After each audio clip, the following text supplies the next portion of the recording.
여러분의 서버를 해커들 눈에 아예 안 보이게 투명하게 만들 수 있다면 어떨 것 같으세요?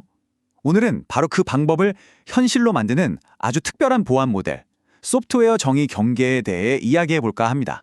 자, 그러니까 사이버 보안의 판을 완전히 뒤집는 아주 근본적인 질문부터 한번 던져보죠. 애초에 공격할 대상 자체가 눈에 보이지 않는다면 해커가 대체 뭘 할 수 있을까요? 아무것도 못하겠죠? 지금까지의 보안은요, 비유하자면 어떻게 하면 성벽을 더 높고 단단하게 쌓을까 여기에만 집중했어요.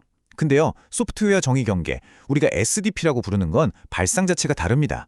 성벽이 문제가 아니야. 그냥 성 자체를 지도에서 지워버리자. 바로 이런 거죠.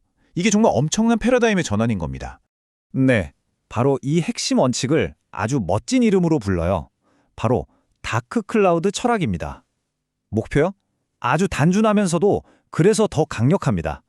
보이지 않는 건 공격할 수도 없다. 정말 간단하죠?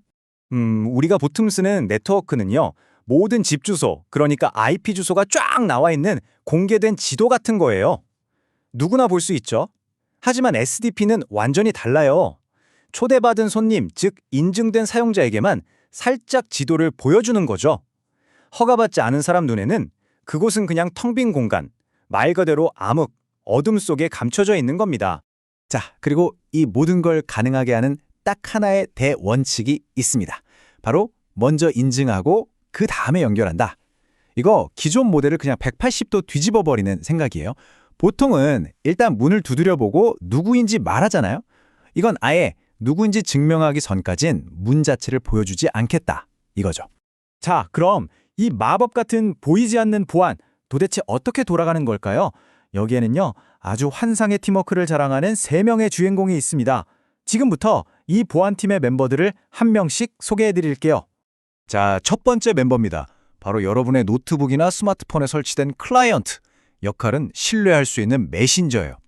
이 친구는 바깥 세상에 연결을 요청하기 전에 먼저 자기 자신, 즉 여러분의 기기가 깨끗하고 안전한지, 악성 코드는 없는지, 업데이트는 잘 됐는지 이런 걸 싹 다 점검합니다. 일종의 자체 검열이죠. 다음 멤버는 이 시스템의 중앙 두뇌, 바로 컨트롤러입니다. 아까 그 메신저가 보낸 요청을 받아서 정말 사용자가 맞는지, 기기 상태는 괜찮은지 이런 걸 다 확인하고 최종 결정을 내리는 총사령관 같은 존재예요. 넌 여기 들어가도 돼, 넌 안 돼, 이렇게 교통정리를 하는 거죠. 그리고 마지막 멤버, 침묵의 문지기 게이트웨이입니다. 이 친구가 진짜 물건이에요. 보호해야 할 서버 바로 옆에서 딱 버티고 서 있는데 평소엔 그냥 없는 척, 죽은 척하고 있어요. 아까 그 두뇌, 컨트롤러한테서 이 사람 통과시켜 라는 허락이 떨어지기 전까지는 그 어떤 신호에도 꿈쩍도 안 합니다. 완벽한 침묵으로 존재 자체를 숨기는 거죠. 자, 그럼 이 3명의 멤버, 메신저, 두뇌, 그리고 문지기가 서로 어떻게 소통할까요? 이게 바로 SDP의 하이라이트입니다. 아주 독특하고 강력한 비밀 접선 방법이 있거든요. 그 비밀 접선 방법이 바로 단일 패킷 인증, 줄여서 SPA라고 부르는 겁니다. 이게 뭐냐면요, 보이지 않는 문 앞에서 나누는 일종의 비밀 디지털 악수 같은 거예요. 미리 약속된 암호가 담긴 딱 하나의 암호화된 패킷을 보내는 거죠. 이 악수가 성공적으로 이루어져야만 그제서야 마법처럼 문이 눈앞에 딱 하고 나타나는 겁니다. 자, 그럼 이 연결 과정을 한번 쭉 따라가 볼까요? 먼저 여러분의 기기, 즉 메신저가 중앙두뇌인 컨트롤러한테 똑똑 나야 하고 비밀 악수, SFA 패킷을 보냅니다. 그럼 컨트롤러가 신원이랑 기기 상태를 싹 훑어보고 합격! 하고 판단을 내리겠죠? 그러고 나서 문지기인 게이트웨이한테 무전을 보내는 거예요. 지금 이 친구가 갈 거니까 문 열어줘! 라고요.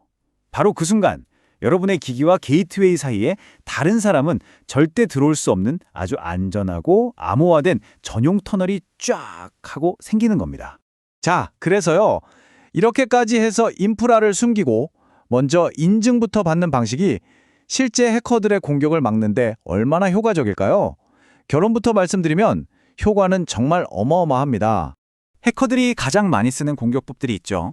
예를 들면 서버를 마비시키는 디도스 공격이나 비밀번호를 계속 시도하는 무차별 대입 공격, 아니면 어디가 약한지 찔러보는 포트 스캐닝 같은 것들이요. 이게 SDP 앞에서는 그냥 다 소용이 없어져요. 왜냐? 원리는 진짜 간단해요. 아까 문지기가 침묵한다고 했죠? 인증되지 않은 신호는 아예 무시해버리니까 해커 입장에서는 공격을 할 대상 자체가 없는 거예요. 허공에 주먹질하는 거죠. 네, 바로 이겁니다. 이게 핵심이에요. 게이트웨이는 허락된 신호 외에는 완벽하게 침묵을 지키거든요. 그러니까 공격자들은 공격할 표면, 즉 어택 서피스 자체를 찾을 수가 없는 거예요. 아무리 스캔을 돌려봐도 결과는 뭐다? 해당 서버 없음. 마치 유령을 쫓는 것과 같아지는 거죠. 자, 그럼 오늘 이야기한 SDP 모델이 왜 이렇게 강력한지 핵심만 딱딱 짚어서 마지막으로 정리 한번 해볼까요? 정리하자면 이렇습니다. 첫째, 다크 클라우드 철학으로 아예 인프라를 보이지 않게 숨겨버린다. 둘째, SMPA라는 비밀 악수를 통해서 연결 전에 사용자를 먼저 확인한다. 이 선인증 후 연결 원칙. 이 두 가지가 합쳐져서 디도스나 스캐닝 같은 아주 골치 아픈 공격들을 그냥 원천 봉쇄해버리는 겁니다. 결국 이 모든 이야기는 우리에게 아주 흥미로운 질문 하나를 던집니다. 하루가 멀다 하고 터지는 사이버 공격의 시대에 우리의 소중한 자산을 지키는 가장 좋은 방법이 과연 더 높고 더 두꺼운 성벽을 쌓는 것일까요? 아니면 처음부터 그 성의 존재 자체를 지도에서 지워버리는 것일까요? 여러분의 생각은 어떠신가요?